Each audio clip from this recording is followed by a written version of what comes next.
Hello' কি খবৰ সকলোৰে আশা কৰোঁ সকলো ভালে আছে বৰ্তমান ময়ো ভালে আছোঁ আৰু নমস্কাৰ জনাই সকলোকে মোৰ অন্য এটা ভিডিঅ'লৈ স্বাগতম জনাইছোঁ। আজি বনাব লৈছোঁ পকা অমিতা আলু আৰু মাংস।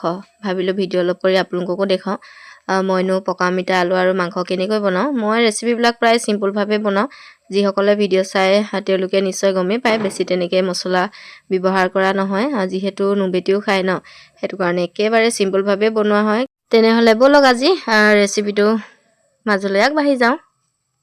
বাৰীৰ পৰা অমিতা এটা পাৰি আনিছিলোঁ আৰু পাৰি কাটি দেখিলোঁ যে অমিতাটো পকা, ভাবিলোঁ মাংসৰ লগতে বনাওঁ বুলি এফালে অমিতা আলু কাটি ল'লোঁ আৰু মাংসখিনিও ধুই লৈছোঁ। আদা নহৰু আৰু 2-এটামান জালুক দি দিছোঁ, যিহেতু নুবেটিয়ে নাখায় বেছি জ্বলা, আৰু পিঁয়াজ নহৰু কাটি ল'লোঁ।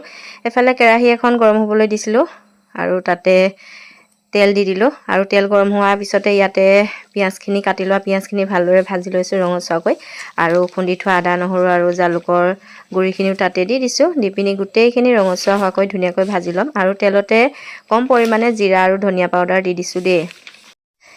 এইফালে নহৰু পিঁয়াজ আৰু মছলাখিনি গোটেই ধুনীয়াকৈ ভালকৈ ভাজি লোৱা হৈ গ'ল আৰু এতিয়া ইয়াতে মাংস কেইপিচ দি দিছোঁ, দি পিনি লৰাই দিম।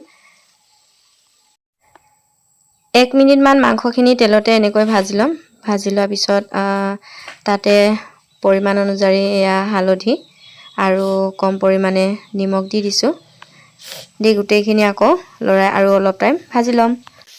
মানুহো তাকো সেইটো কাৰণে মাংসৰ পৰিমাণটো তাকো নুবেটিয়ে তেনেকৈ মাংস নাখায়, খুব এপিচ বা 2 পিচলৈ হৈ যায়। মোৰো তেনেকৈ বেছি মাংস ইমান এটা খাব মনে নাযায়, এনেই অলপমান হ'লে হয় আৰু 2-এপিচমান, সেইটো কাৰণে মাংসৰ পৰিমাণটো খুবেই কম। আৰু তেলতে গোটেই মাংসখিনি ভালদৰে গোটেইখিনি সিজাকৈ ভাজি লৈছোঁ। এয়া দেখিছে নহয়, এনেকৈ মাংসখিনি ভাজি ল'লে পকা অমিতাৰ লগত খাই খুবেই ভাল লাগে।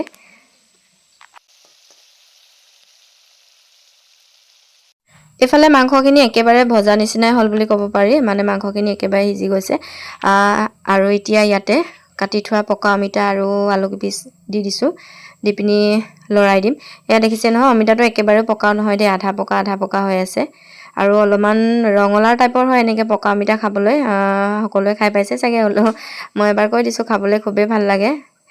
আৰু এতিয়া গোটেইখিনি লৰাই দিছোঁ, লৰাই অলপ টাইম সিজিবৰ কাৰণে ঢাকি ৰাখি দিম আৰু পৰিমাণ অনুযায়ী আকৌ অলপমান নিমখ দি দিছোঁ, কাৰণ প্ৰথম মাংসখিনি ভাজোঁতে কম পৰিমাণে নিমখ দিছিলোঁ, সেইবাবে আৰু অলপ ইয়াতে এতিয়া নিমখ দি দিলোঁ। দি আকৌ গোটেইখিনি লৰাই দিছোঁ। লৰাই আকৌ 10-5 মিনিটমান অমিতাখিনিও ভালকৈ সিজিবৰ কাৰণে গেছৰ জুইটো একেবাৰে কমাই ৰাখি দিম। পকা অমিতা আলু আৰু মাংসৰ ৰেচিপিটো চাই যদি ভাল লাগে, লাইক কমেণ্ট কৰি শ্বেয়াৰ এটা কৰি দিব, আৰু যিসকলে মোৰ চেনেলত নতুন তেওঁলোকে মোৰ চেনেলটো পাৰিলে ছাবস্ক্ৰাইব কৰি দিব। আৰু এইফালে মাংস আলু সিজি গ'ল, ইয়াতে পৰিমাণ অনুযায়ী মানে চব্জি পৰিমাণ অনুযায়ী পানী দি দিছোঁ।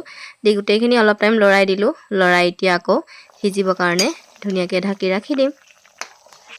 এইফালে দেখা পাইছে চব্জি উতলি আছে ধুনীয়াকৈ, আৰু মই এতিয়া আলু অমিতাখিনি অলপ ভাঙি দিছোঁ যাতে চব্জিখিনি গুলগুলীয়া হৈ যায়।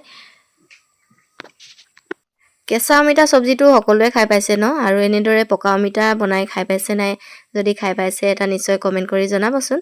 আৰু এয়া গোটেই মোৰ চব্জি সিজি হৈ গ'ল বুলি ক'ব পাৰি, আৰু 5 মিনিটমানহে ৰাখি দিম, বেছি নহয়, অকণমান পানীটো কমিবলৈ দিম। আজি ৰেচিপি ভিডিঅ'টো চাই কেনে পালে নিশ্চয় কমেণ্ট এটা কৰি জনাবলৈ নাপাহৰিব। আৰু এয়া ফাইনেলি দেখা পাইছে মোৰ পকা অমিতা আলু আৰু মাংসৰ ৰেচিপি ধুনীয়াকৈ ৰেডি হৈ গ'ল, আৰু এতিয়া গৰম ভাতৰ লগত ধুনীয়াকৈ খোৱাৰহে কথা আৰু নহয় জানো। থেংক ইউ আজি ভিডিঅ'টো চোৱাৰ বাবে। পুনৰ এটা নতুন ভিডিঅ' লগ পাম, তেনেহ'লে আজিলৈ আহোঁ, বাই বাই।